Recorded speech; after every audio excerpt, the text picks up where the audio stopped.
think we got about 15 people here, so we'll get going. All right, well, welcome to the Difficult Airways webinar presented by Access Airways. So Access Airways is a medical device company creating innovative technology in the airways management segment. My name is Megan. I'll be the host for tonight's webinar. Just some housekeeping things. All participants are muted and do not have access to video. If you have a question, please put the question in the Q&A section at the bottom of the Zoom menu. We'll have a Q&A portion of the webinar at the end. And so all of your questions will be answered in the order that they're received. Also, our panelists are independent from Access Airways and have not received any monetary incentive to participate in this call. All right, so let's just jump right into it. So our objective for the call today is really to create a discussion around techniques and tools used during difficult intubations. So we really want to get people talking about not only the pressure that is involved with doing a difficult airway, but also some of the tools and techniques that are out there today to help navigate through those difficult times. So we'll start by discussing the incidence of failed intubation and the difficult airways predictability. Then we'll move into patient safety during intubation. So we'll talk about a little bit about some of the things we could do to help mitigate any complications during a difficult airway intubation. And then lastly, we'll jump into tools and solutions used by our experts to achieve this first pass success. All right. So without further delay here, I'll introduce our two panelists. So Dr. Romero is an anesthesiologist in the San Diego, California area and is affiliated with Sharp Grossman Hospital and the ASM group. He received his medical degree from UCLA School of Medicine and has been in practice for more than 20 plus years. Dr. Boehringer is a neuroanesthesiologist and is a district director for the California Society of Anesthesiology and has been working actively as an alternative delegate for the American Society of Anesthesiology. He has an extensive experience in cardiac anesthesia and treatment of trauma patients for over 30 plus years. So welcome and thank you for being on the call. I think the panelists the attendees will really get a lot of value out of your insights and hopefully we'll get a good discussion going. Okay, so I wanted to kind of level set us all by showing you some of the numbers of incidents and failed intubation by department. So in the elective setting, 1 in 2,000 is a failed intubation, 1 in 300 in the OB setting, and then 1 in 100 in the emergency department. So obviously this large percentage of patients have difficult or hard to intubate airways. This often kind of leads to a lot of uncertainty when it comes to how to intubate successfully and timely. So in today's call, we're going to talk through kind of all of this uncertainty and how to deal with it and how to walk through it and how to be successful during a difficult airway on the first pass. Okay. So Dr. Boehringer, my first question is for you. How do you identify and assess difficult airways in patients? How do you typically notice if this is more of a routine type of procedure and they're not coming in from a trauma or anything like that? How do you typically identify and assess? Well, the first thing is I look at the history and, if they've had previous dental damage when they've been intubated, or if there's like a really bad sore throat, or they've been coughing blood after the operation, or there was stridor or breathing difficulty after intubation, then, it sounds like they were struggling to get the tube in potentially. And also there's difficult airway registries. So if the patient has a card and says, look, they've had a lot of problems with me last time I was in the hospital, and they give me the card, then I can look up what the problem was. This kind of getting increasingly common now around the United States. Or if they know that they've had a previously failed intubation by an experienced practitioner, then I would think that I would probably have problems. And even if they looked simple, when I assess their airway, I would still get everything ready in the room to be ready just in case.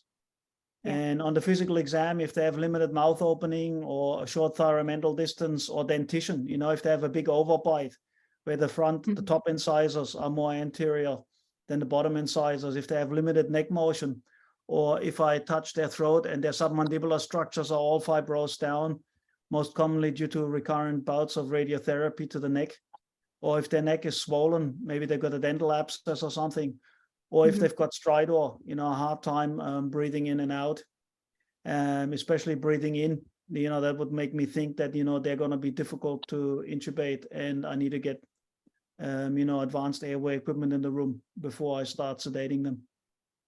Okay. Is there any like protocols in place that you typically will follow? Is there a set of rules that people kind of are checklists that people go through to make sure that they assess the patient correctly? Well, I think that the most important thing is that we always got to be prepared to manage a difficult airway no matter what the case, because like you said in your first slide, 93% of difficult airways are actually not predicted by either the history or the airway exam. And so this is a common problem for us in the operating room. And, there's like people trying to do pre-op ultrasound and pre-op CT scans of the airway to try and predict the difficulty, but all of those things, they're not really working. And so rather than do an extensive pre-op airway workup, we got to have good equipment readily available in the room. That's the key to getting it better. So what is, go ahead. You want to have a video laryngoscope and a steerable intubation guide and a flexible scope, as well as equipment to do an urgent cricothyroidotomy readily available to you in the room. And you want to call for help. That's what my next question was going to be, kind of what exactly are the tools that you're using to make sure that they're on the cart and ready. So video laryngoscope is really your kind of go-to in most cases. Yeah, we now have a video laryngoscope in every room. And it was actually the Kaiser guys that were the first ones to pay for a video laryngoscope in every room. And I was telling the people in our institution, if Kaiser pays for it, then it must be making money for them. See, because, the problem is if you're waiting 20 minutes to get a fiber optic card in the room before you can get the tube down and things, this all sums up because you're wasting a lot of time. Plus, you run the risk of then not being able to ventilate the patient well. And maybe people will keep on having repeated attempts with standard laryngoscope blades and make the patient's airway swell. And then you have these problems. So I think, and now what we're doing is we're keeping like a steerable intubation guide together with a video laryngoscope, because those two things, they really go hand in hand. At the moment, we've been having flexible scopes hanging there too, but the problem is that hasn't been working that well for us because these flexible scopes, they're too floppy. And so rather than the tube following a flexible scope into the airway, the tube pulls the flexible scope out and we form a blind loop in the esophagus. And then we have to go and get a reusable scope. And then we're basically using two scopes to get it done. And so this steerable intubation guide, the quick steer, it's really been helping us because we can dunk the tube the first time around without having repeated attempts. And I think one thing is you want to call for help early. That's not a sign of weakness, so we shouldn't have a big ego. Once you identify that it's difficult and you're struggling, get somebody else in the room, a second pair of hands that can help you with it. And like I said, rapid access to good equipment is far more important than an extensive preoperative airway exam. It's like, like Eddie Bauer, they have this advertising that's saying there's no such thing as bad weather. There's only inadequate equipment. We can kind of translate that into the operating room. There's no such thing as a difficult or an impossible airway. There's only inadequate equipment to get the job done. Yeah. And we're doing far fewer cricothyroidotomies now than we did 10 years ago because our equipment's been getting so much better. And we managed to intubate these patients now without having to do a surgical airway and without giving them damage to the airway anatomy. So, but one thing in our protocol, I think if the patient's got stridor, then you got to be very careful. Those patients, you should be intubating spontaneously breathing, and you should only give them a neuromuscular blocker until after you have the trachea intubated, because those patients can be impossible to oxygenate if you paralyze them before you have the tube in. So the patient with stridor, you have to approach with a lot of respect.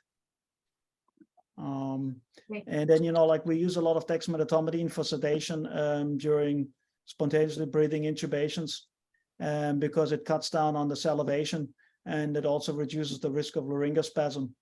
And it doesn't depress the respiration like opiate drugs. So, the chance of the patient desaturating is much lower if you give them dexmedetomidine as compared to opiates or other sedative drugs. And you can maintain the patient's cooperation when you do this. Whereas, if you give people benzodiazepines or opiates, you never quite know. Sometimes they get very confused, and then they start cooperating with you. And maintaining the patient cooperation is a very important part of getting a spontaneously breathing intubation correct. And of course, you need good topicalization with lidocaine. So we spray the mucosal membranes with lidocaine with epi. And then if we spray local anesthetic below the vocal cords, either through the scope or through the cricothyroid membrane, then we use plain lidocaine, because otherwise the patient will get too tachycardic and hypertensive. Because when you're administering drugs directly in the trachea, it's very similar to giving it directly into the bloodstream. Mm-hmm. Okay, Dr. Romero, what's your kind of go-to device that you use for difficult airways? Is it as well the video laryngoscope and a combination of medical management? And I think the airway exam, physical exam, is very important. There's some features of even just looking at someone's face that can tell you some things. Their cheekbones, their chin, whether they have a long face or a short face, whether they have a chubby face or a thin face, examining the oral aperture, looking at their lips. Sometimes lips are just large and they're going to be in the way. Teeth, as Dr. Boringer mentioned, they can have an overbite, underbite. They can just have large teeth. They can have fragile teeth or decaying teeth or missing teeth. And that can tell you that things might be difficult. And even looking in their mouth, if you you can see some ulcerations or friability. They may have a condition, autoimmune or otherwise, or infection that makes it difficult, or even bleeding in the airway already, depending upon the case. And as he mentioned, other cases of trauma and radiation and things like that can cause distortion of the airway and make it difficult. Of course, a fractured jaw can make it difficult as well. There's a lot of things about examining the airway, and I think before you ever get started, a really thorough examination of the airway is important. I think that positioning the patient is very important in a proper sniffing position. So positioning the patient is important. It's particularly important in a morbidly obese patient. Some people put a ramp underneath the patient's back and shoulders to elevate them so that their diaphragm drops more. And some people just do it the easy way with a little bit of reverse Trendelenburg so that the head is up and the feet are down and the diaphragm's dropped and they won't desaturate so much. I mean, I follow the ASA algorithm pretty much to the letter. It was developed by Jonathan Benyamoff, who helped train me at UCSD back when he was a professor there. And so we were trained along those lines. Positioning is very important, as Dr. Beringer already mentioned, having all the airway equipment. We have difficult airway carts. We have several of them in our department, so that if there's at 7:30, there can be more than one difficult airway starting the day. And we now have in the emergency room a difficult airway cart designed and set up and supplied by anesthesia so that we have all the proper equipment that we need, such as flexible bronchoscope, glide scope, intubation airways devices, LMAs, different types of tubes, stylets, bougies, including, soon to be including the Access Airways Quick Steer device. We do have a purchase order in, or will be soon. All of those pieces of equipment need to be cleaned and ready to go whenever we need a difficult airway cart. When we call for a difficult airway cart, a trained anesthesia tech comes. But if we're anticipating a difficult airway, we anticipate it and include a second anesthesiologist, whoever's free, for that intubation. And even if that means delaying another case, it's worth it to have the second pair of hands thinking like you do in the operating room. We position the patient properly, pre-oxygenate them very well, And we even take a look with some topicalization or with the patient slightly sedated and see what we can see and how well they can open their mouth while the patient's still awake. In some specialized cases like epiglottitis and other types of stridor tape cases, of course, we intubate those awake as well, using much the same technique that Dr. Boehringer already mentioned. Most of us will give some glycopyrrolate to try to dry the airway up some more so that you don't have saliva confounding you.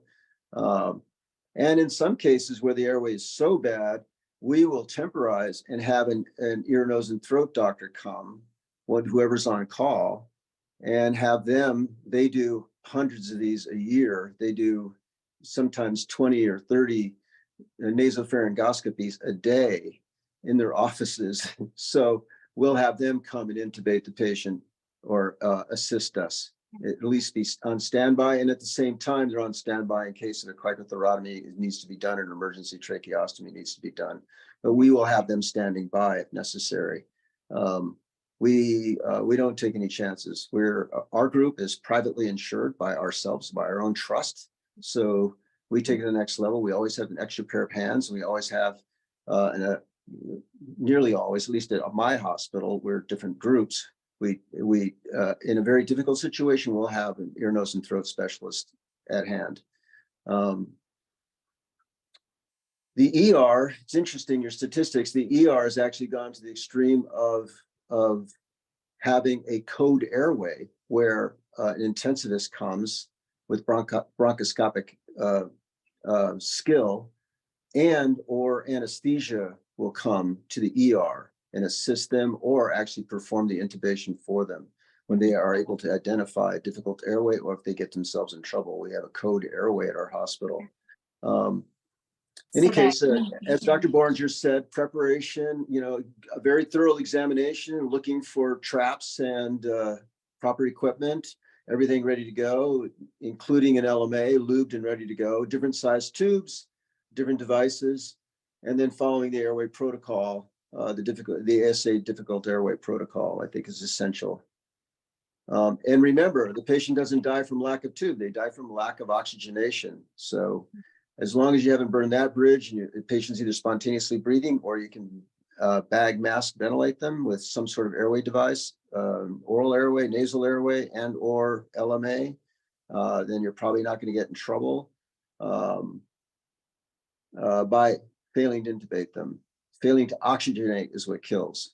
Okay. Failing to intubate does not always. Yeah, I think it's interesting that you're bringing in other departments and just the fact that the communication amongst the team is so important. Do you, during training or when you're training in a new, younger anesthesiologist, do you talk about when to call for help and when to talk to other physicians about what to do next? Is that part of kind of the overall training? I think it's interesting you should ask that question because I'm one of the go-to people for training the EMTs. There's an EMT program that our hospital's affiliated with, and they nearly always send them to me to train them to examine the airway and to do their first intubations. And yes, it's very thorough. Communication is essential for sure. And as far as calling for help, after practicing for nearly 40 years, I'm only 1 month away from 40 years. I can tell you that if anyone in the room mentions that you might need help, that means you need help. Mm-hmm. And that's the rule that I go by. Anyone. I don't care if it's someone standing by the door. They think we need help, we need help. And it's not embarrassing. You can always call them off. Okay. Great. Okay, so I think we're moving on to a case study. So Dr. Boehringer, you had a case here that you wanted to walk through. I think it's a really interesting perspective and kind of how you give us a little overview of the case and then kind of what the problem was and then how you resolved it. Yeah, so this was a young woman who was involved in a motor vehicle accident and broke her neck, and she didn't have any neurologic deficit. And she came with a heart collar in situ. And we used to intubate all these people with the flexible scope in the old days. But now that we have the video laryngoscope, we tend to do it like that. And typically we keep the collar on if we can open the mouth enough to intubate. But luckily with the video laryngoscope, you need pretty minimal mouth opening in order to put that in, expose the larynx. And the vast majority of the time, the standard stylet, it works just fine because it was designed for the patient to be intubated in the neutral rather than the sniffing position. And so things line up, but in this patient, things didn't line up and we had a hard time steering the tube into the airway. And so then we just used the quick steer intubation guide, placed that first and then railroad the tube after. We're trying to put a quick steer on every video laryngoscope that we have. At the moment, we have a flexible scope hanging on all the video laryngoscopes. And the advantage of that is we have it right in the room, so we don't have to wait to get a reusable flexible scope to come into the room. We have a split screen option on our video laryngoscope console so that we can see both the view from the video laryngoscope as well as from the flexible scope. But what I usually do is I don't hook up the flexible scope because the view is usually not that good, and it confuses the resident and it takes them a lot longer to get the tube in because they're looking at the wrong part of the screen. Because most of the time we can see the cords, or at least the arytenoids, through the video laryngoscope, and it's just a matter of steering the tube in. And the quick steer has been more than adequate for us to steer the tube in, and it's cheaper than a disposable flexible scope. And plus, like I said, the flexible disposable scopes, they're too floppy to reliably steer the tube. And so then we tried with a disposable scope, and then we have to get a real reusable scope, and that usually takes time because we don't have that immediately available in the room. And I've talked to manufacturers of disposable scopes on a number of occasions, explaining to them that we need a more rigid scope so that we can direct tubes. Their products, they're great for pulmonologists that do bronchoscopies, but they're not great for anesthesia clinicians to steer tubes into the airway. And so, for this kind of thing, it's been great. And I think these steerable intubation guides, they will replace standard bougies because you need a lot of dexterity in order to get these standard bougies into the airway. And you really rely on a third person to giving you optimal external laryngeal manipulations. We used to call it in the old airway algorithms, so we could get it in. And often, we have to turn those standard bougies 180 degrees so that the hockey stick points posterior once you're over the arytenoid so that it goes in. And I think, these bougies, they're not being used as commonly in the United States as they are in many other countries because the degree of dexterity required to make those work is pretty high. And I think, with a steerable intubation guide like the quick steer, you don't have to be so incredibly skilled with your hands in order to get the tube in successfully. And I think this will reduce the stress for a lot of the practitioners, and it'll have fewer people get a cricothyroidotomy. And it's very, very stressful if you don't get the tube in and then you have to do a surgical airway. And we've had a case recently where they couldn't oxygenate the patient either, and then the patient arrested and died. And this, like, the people involved in that case, they really had post-traumatic stress disorder after that. And I think if they would have had one of those steerable guides available to them, the outcome would have been better, and it would have saved a lot of heartache for the anesthesia care providers involved in the case. Yeah, I mean, the stress level, talk a little bit more about, how challenging it really is after the first pass. So if you don't get on the first try, that the stress level of the team obviously is increasing at each pass, and really kind of, how does that affect the team, the communication, what tools to use? Do you guys train for that? Do you think about that? Or how do you approach something at second or third pass? Usually the calling for help part is really out of the hands of the anesthesia clinician in our hospital. If the circulator or anybody in the room thinks that we're struggling, they just hit the help button, and there'll be a call going out and people will come in to help. So they don't really wait for us to give the okay. If they think that somebody's struggling, they just call for help. Okay. That's kind of how we run it. Dr. Romero, how do you deal with that type of stress, and your team, how do they deal with the, second and third attempt and the stress level increasing? I'm one of those people that Dr. Barringer talked about being skilled with a regular bougie. I was trained by a Dr. Calverley at UCSD, and he made me use a museum's worth of equipment, and it was like Karate Kid, Mr. Miyagi. The whole point of doing all that was he was training my hands. Is a wax on, wax off technique, and in the process, he did exactly that. So I'm actually pretty skilled with a bougie, and I seldom have to go to the next level, but we do sometimes. But the ASA algorithm is burnt into my brain, and so we don't continue doing the same thing twice. We always change something.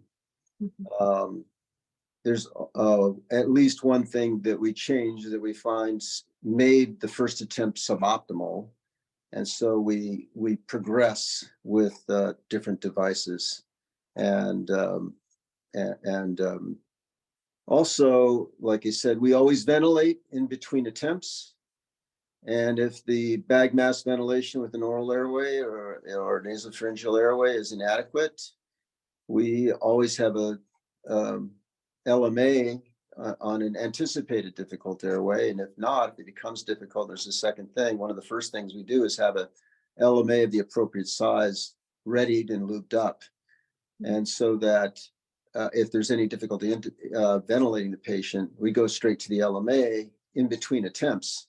The LMA is inserted, we restore the patient's oxygenation and evacuate their CO2 buildup, and put ourselves in a better place for the next attempts. And so if you do that routinely, you rarely find yourself in a situation where you're desperate because the oxygenation is just so poor, or their CO2 is so high, they're becoming acidotic. You run the risk of a cardiac arrest. I think when you're really methodical about that, you can avoid that stress. And if you are skilled with those types of maneuvers, then you can avoid it. And you can wake the patient up, which is always the fallback. We wake the patient up and we'll do an awake intubation. But I think the passage of a tube is overrated. I think the ventilation of the patient is the key thing, and you can always back off and wake the patient up and do an awake intubation, either with the anesthesia personnel or with an ear, nose, and throat specialist, and secure the airway that way. So it's not a crime to wake the patient up.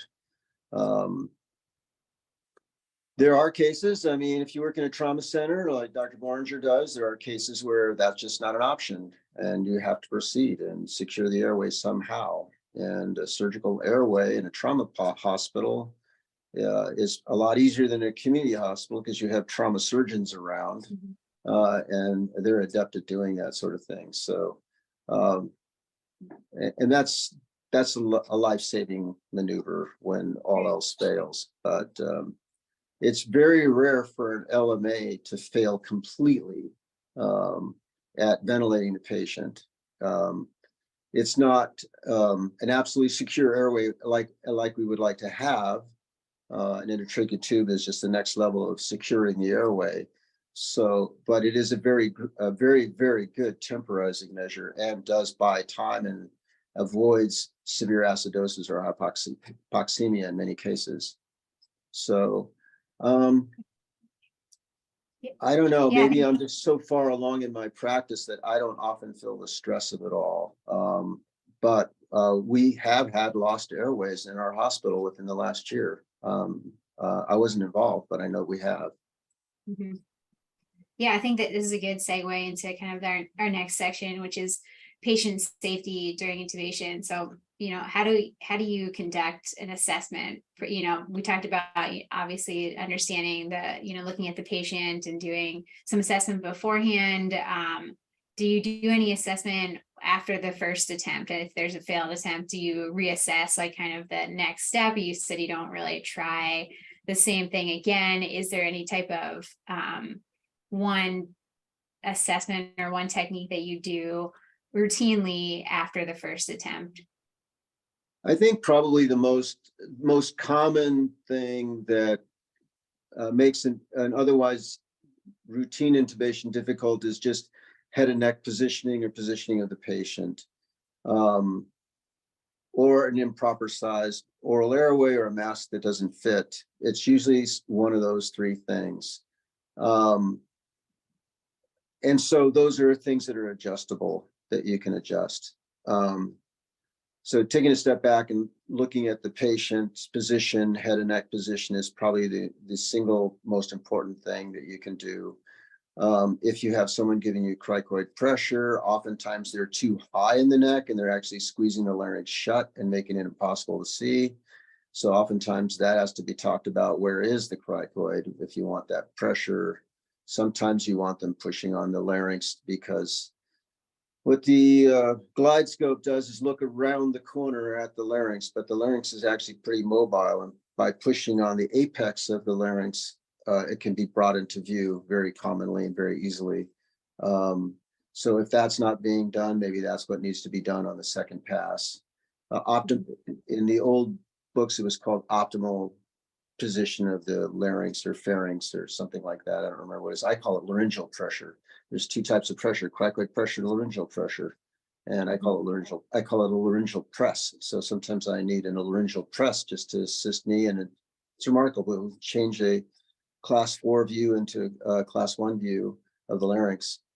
The other thing I do when I teach is I make sure that the trainees look at every part of the airway in a very systematic way every single time they intubate a patient, whether it's easy or not. Do not be obsessed with being fast, but be obsessed with looking at everything, including the lips, the teeth, the tongue, the tonsillar pillars, the epiglottis, and then of course the larynx and the anatomy of the larynx, the vocal cords, true vocal cords, and the arytenoids.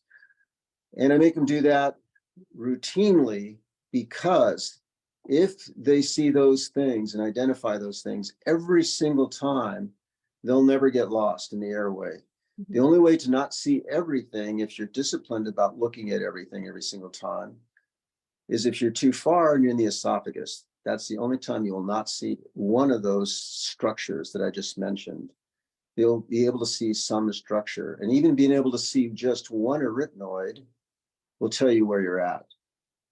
So I think it starts with being very disciplined about examining every patient, and also about examining as you're passing the laryngoscope from one level, from the teeth down to the tongue, down to the tonsillar pillars, and into the hypopharynx, looking at the epiglottis, and then not rushing to stick a tube in, but looking at the anatomy of the larynx itself and being very disciplined about that every single time.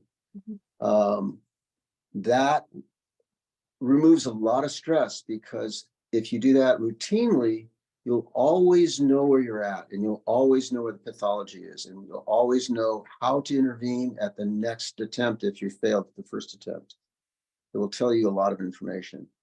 So a very methodical approach to the airway, both in examination before you start laryngoscopy, but also while you're doing laryngoscopy, is very, very helpful. Okay. And then you had a case study too. Did you want to talk through kind of what the situation was and what you did to mitigate the issue? Well, I decided to talk about a different airway. Oh, okay. Well, I'll talk about the first one. First Okay. one is a patient with a fractured mandible. He has trismus. He's a young male. Can't open his mouth very well. But on history, he could tell me that he could open his mouth very well before his jaw was fractured. The teeth are intact. They're not loose or anything. Surprising, got hit in the jaw and has intact teeth. There's no swelling of the neck or anything like that. Neck looks pretty normal, but he's a muscular 20-something-year-old male. The surgeon wants to do a external occlusion of the mandible to reduce the mandibular fracture. We call that arch bars and apply arch bars. To do that, the mouth is wired shut, so the tube has to be passed nasally. Of course, we topicalize in nares and also apply a vasoconstrictor to the nostrils to make sure that there's no bleeding when we pass our tube. What I typically do is pass a bougie down through the nose and rather than the tube itself until I get it into the hypopharynx. Once the patient's asleep and they can be ventilated with the mask, a muscle relaxant can be given. And then you can use the glide scope and look at the larynx. The typical problem in that case is that, as Dr. Borninger already mentioned, the deflection at the end of the normal bougie is the wrong way. It's usually up instead of down. And so you have to rotate once you get to the larynx, the tip of the bougie. If the quick steer was available in this case, then we could easily pass the bougie down through the larynx. In this case, we either have to turn it or press down on the larynx and move the larynx around until we can get it, and then to the larynx, and then manipulate the bougie in a way that it passes, or use a McGill's to actually push it through. Sometimes that doesn't work, and we have to reverse the position of the bougie. In other words, introduce the back end of the bougie that does not have a deflection into the larynx and simply pick it up with a McGill's forceps while we're under vision on the video scope and pass it through. And then we can pass the tube down over the bougie. By doing it this way, avoid a nosebleed by passing the tube in before passage of the bougie. So a very difficult case to intubate the patient. So usually the trachea is going one way and the bougie is going at nearly a right angle, or at least a 30-degree angle to the trachea. So the bougie is going up and the trachea is kind of going level or down. So trying to get it into the trachea is difficult. That's a difficult type of thing, difficult airway to do because of the jaw fracture, the potential for trismus, and because there's a nasal intubation required. Another case that I can talk about is a patient who was had a BMI of 50, about 5 feet tall, BMI of 50. Her neck was wider than her head, and she had intractable epistaxis. In other words, a nosebleed that could not be controlled in any way. And she was brought to the interventional radiology suite for embolization of the blood vessels leading to her palate and her nose, because the nose was bleeding. It's even more awkward because the IR table is pretty high, and so you have to stand on a lift to even see the airway. Of course, in this condition where she's bleeding so much through her nose, there's a lot of blood in the airway, and a glide scope quickly got bloodied and we couldn't see. It's not a case where you could do topicalization, numb up the throat, and do an awake intubation very easily. And the patient had a language barrier, so it was difficult to talk her through an actual awake intubation with no anesthetic or even sedation. And with patient with a BMI like this is going to desaturate very quickly. So we gave her a little bit of sedation and tried to see the airway, we could see the epiglottis. So we decided that it was probably not going to be that difficult, even in spite of her size. So we put her to sleep. And there was blood in the airway and we couldn't see. So we suctioned as well as we could and passed an LMA and ventilated her back up, because by now she'd already desaturated. A patient that size will desaturate very quickly, and her CO2 went up. So we got her back into a good place using the LMA, and we attempted again. Took the LMA out and attempted again, with this time with a bougie. The regular bougie kept hitting the anterior commissure of the larynx, which is where the vocal cords meet, and getting hung up. So we couldn't pass the bougie. Removed the bougie again and passed the LMA again after suctioning, and bagged her back up again. So her oxygenation was great. I mean, we were down around 75 SpO2 in between attempts, but we got her back in a good place and blew her CO2 down. And on the third attempt, we were able to pass a bougie and intubate her. But by using the LMA a couple of times, we were able to buy ourselves some time and successfully intubate the patient. In an otherwise bloody airway, in a morbidly obese patient, it was desaturating very quickly, and his CO2 was climbing. And obviously she bled a lot, so her hemoglobin was pretty low at that point as well. So it was a challenging case. I had an extra pair of hands. One of the more senior anesthesiologists, and I don't feel like we ever panicked at all. I don't think either one of us felt a lot of stress. We knew we'd secure that airway sooner or later. We would get it. So, and just a couple of challenging cases that we've had that I'd like to mention. I think that the quick steer probably would have helped in that case. Right. The first pass of the bougie wouldn't have been hung up, because we could have had this steerable tip. Right. Manipulation tip, and in that case would have been intubated on first pass, I'm convinced, with the quick steer. Great, good to hear. So we have been hearing a lot about the quick steer device, and I think there's probably a couple of people on the call who haven't heard of it. So I did kind of want to give a little bit of an overview of what the device is, and then kind of get your perspectives on the device, since you've used it a couple of times here. So I'm just going to talk through this and roll this at the same time.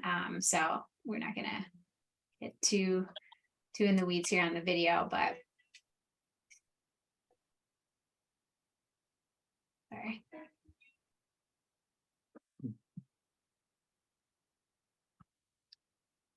Trying to get into the right spot.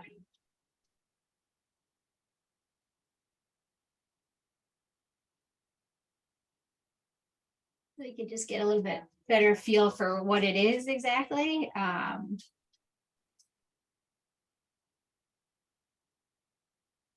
Yeah, so the quick steer device, it improves intubation time at first pass success. It's an introducer with a more intuitive capability and added functionality. So obviously it can turn and turn. It has two-way articulation and can be used with one hand, which is, as we talked about through these cases, important if you don't have a teammate right there.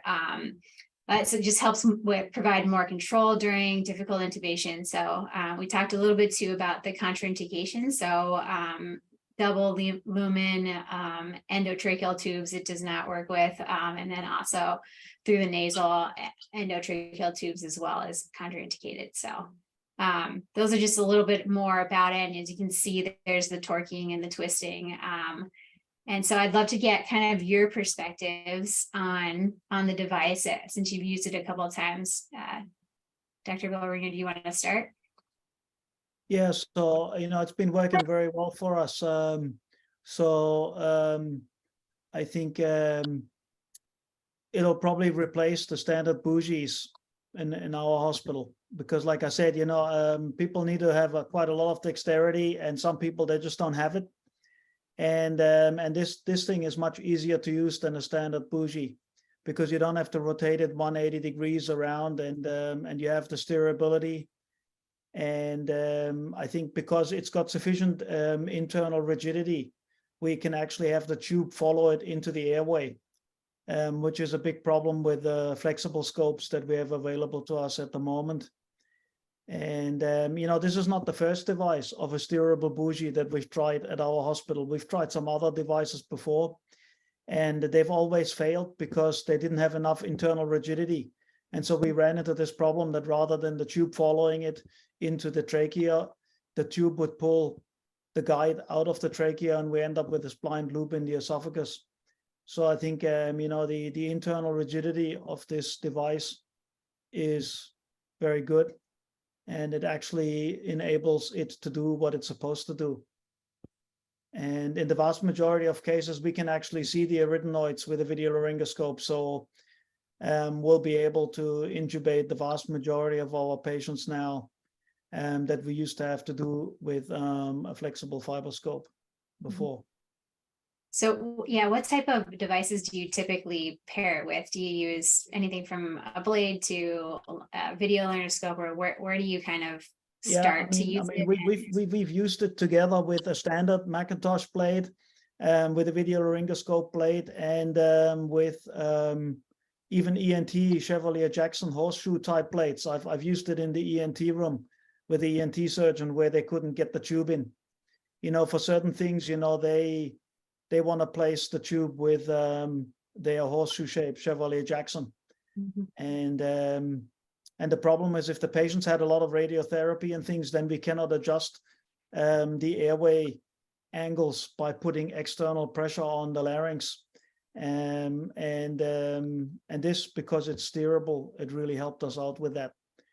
And the other thing that often happens is that you see the airway well, but you just can't direct the tube where it needs to go. And so, like, even in cases where you're getting a good view of the larynx, if you cannot direct the tube in, then they should go to a quick steer device in order to put it in. The quick steer device is like a wire for an arterial line. It helps you line up the axis of the trachea with the axis of the endotracheal tube. And the thing is, with a video laryngoscope, we look around the corner. We don't make a straight line between the oral laryngeal pharyngeal axis like we do when we use a standard Mac blade with the patient in the sniffing position. And so I feel like the video laryngoscope particularly goes together really, really well with a quick steer intubation guide. And I think the number of flexible intubations that we need to do will decrease a lot once we have ready access to this quick steer guide. And I think we're also going to be doing fewer surgical airways, because this will allow us to get the tube in much more easily. And I agree with Dr. Romero, it's a really good practice to stick an LMA and then ventilate the patient with the LMA in between attempts, especially if you're going to have to call for a reusable scope and a video and a video tower to come to the room. If you hand ventilate the patient with a face mask for 15 minutes while you wait for everything to get to the room, your hand and forearm muscles will be completely exhausted. And then when you get the better equipment, your arms are going to be shaking.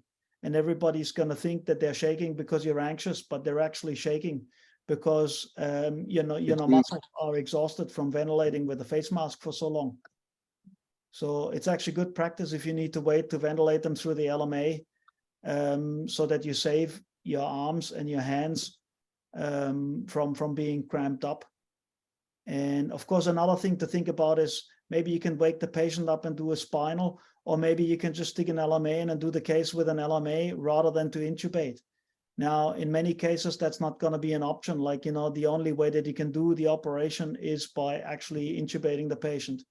But you should always remain a flexible mind and think perhaps, you can do the shoulder operation without intubating the patient. Because what often happens is that the larynx getting damaged by repeated intubation attempts when the operation could in fact have been done with an LMA. So that's very important to always keep an open mind about things, because certainly once you identify at laryngoscopy that this is going to be a very difficult intubation, maybe the need for the endotracheal tube won't be as absolute anymore. And I think having, a high flow nasal oxygen is also very useful while you're intubating a difficult airway, because the apnea time that you can get before the patient desaturates is much longer. And so when I do difficult airways with residents and things, I sometimes put them on high flow nasal oxygen to give the resident more time to be successful with the intubation without the patient desaturating. Okay, Dr. Romero, how about your perspective on the device? Is this something you'll use on a daily basis or every now and then, or what's your take on usage for the quick steer?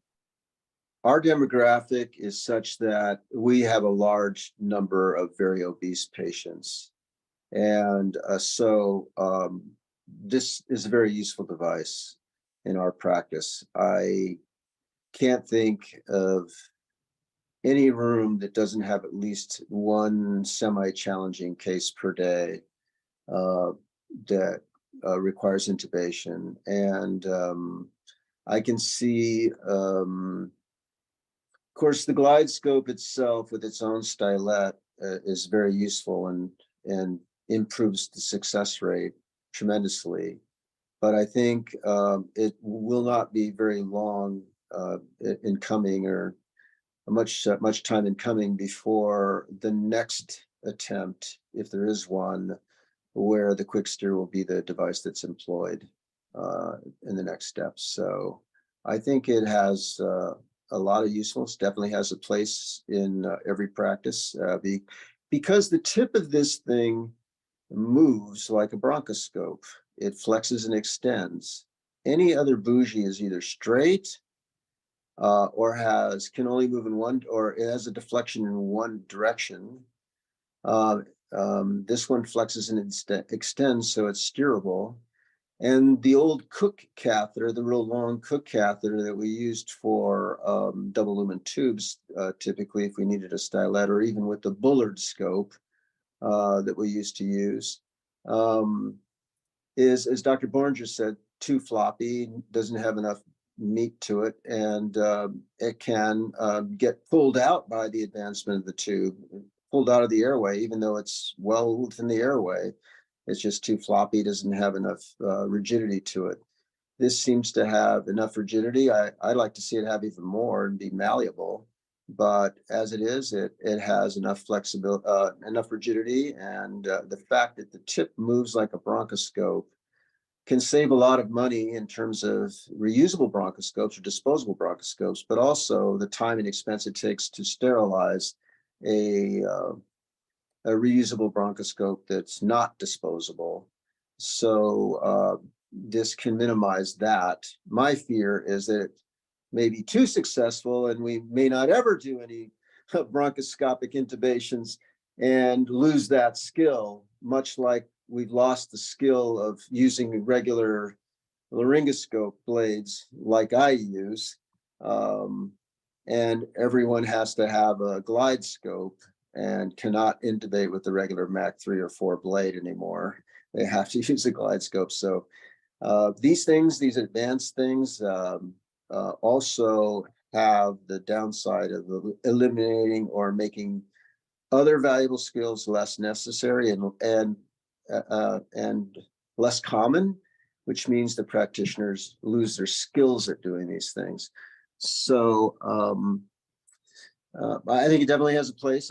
I'm not so sure it will completely replace the ordinary bougies that we have, but as Dr. Borger says, I mean, he's in a training institution more than we are, and so he sees the difficulty in the trainees acquiring the skills to use a regular bougie, and this obviously is more successful in his practice, and so I think he has a better handle on where this will go in the future. So that's what I have to say about that. Yeah. Great. Yeah. Okay, so this kind of concludes the interview portion of the webinar, and so we're going to open it up now to question and answer here. So I'm going to stop sharing and see if I can get some questions. So the floor kind of is open for any of the attendees to ask a question. So if you want, you can just type it in the Q&A section down below, and we'll get that question answered for you.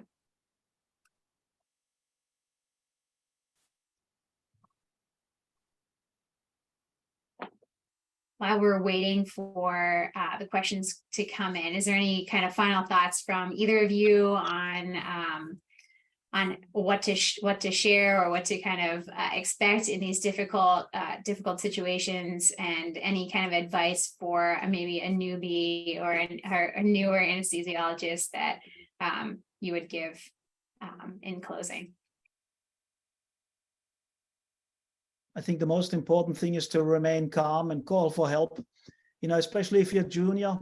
When you're having somebody like Dr. Romero or someone who's available to come in and help you out, that's going to save the day, because, I agree with Dr. Romero that, actually, airway management is very non-stressful for me now, even though, I do a lot of difficult ENT cases where we know from the beginning we might have a 50% chance of having to do a surgical airway as part of this and all of that. But when you've been doing this a lot, then you understand what the different avenues are in which you can save and salvage the airway.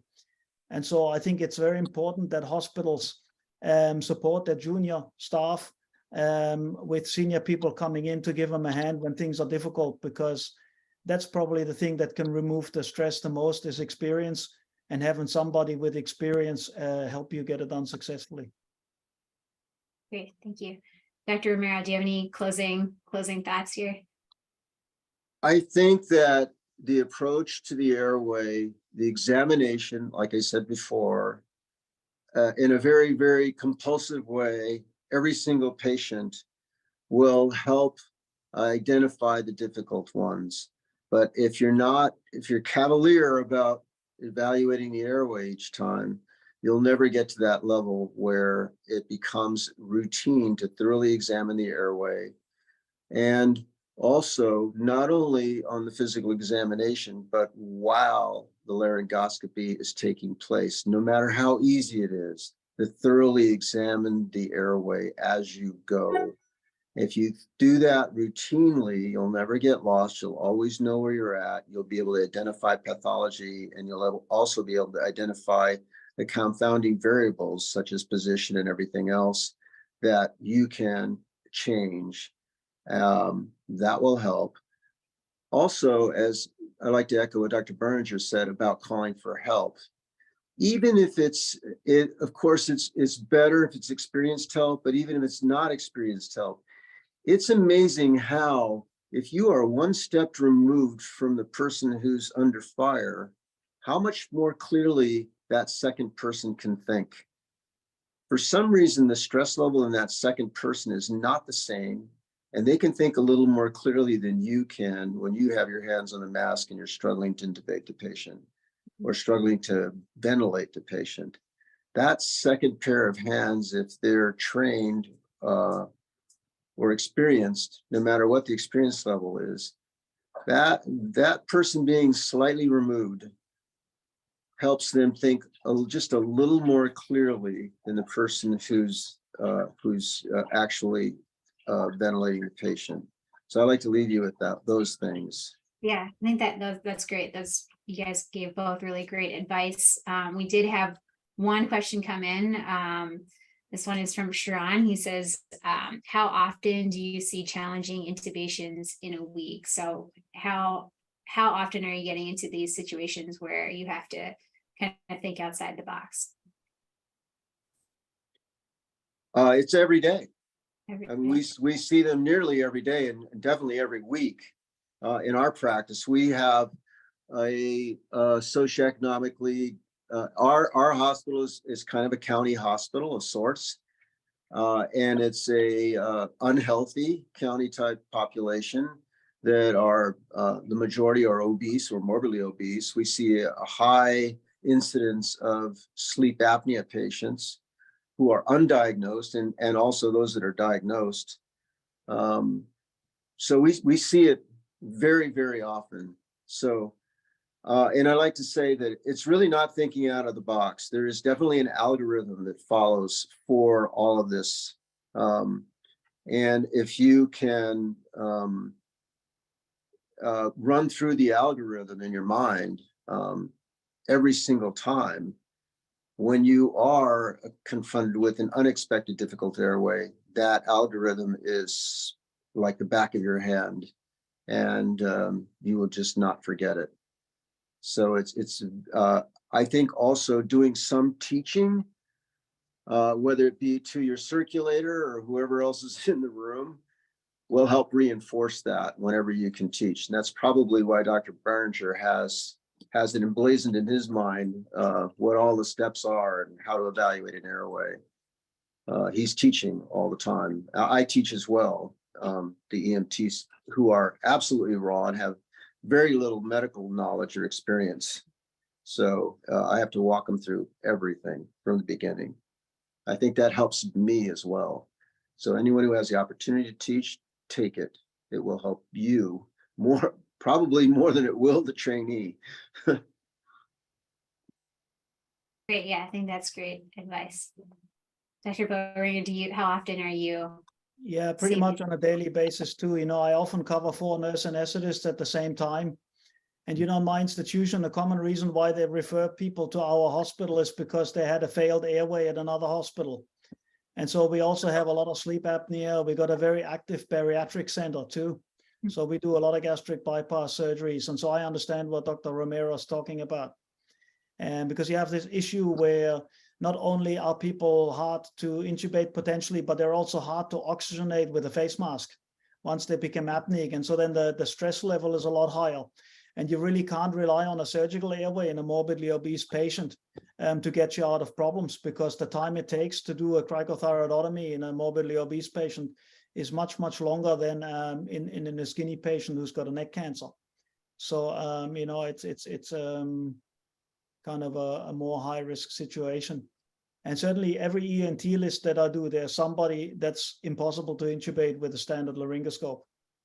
That's pretty much, when you do an advanced ENT operations at a tertiary referral center, that's how it is.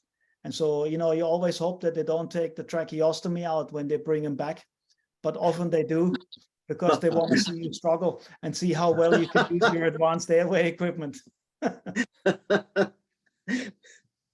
Yeah. Okay, great. Awesome. So that's kind of all the questions we have for right now. So I just want to really thank you for joining and giving our attendees some great advice and some great insight into how you guys work every day. And so I appreciate the time.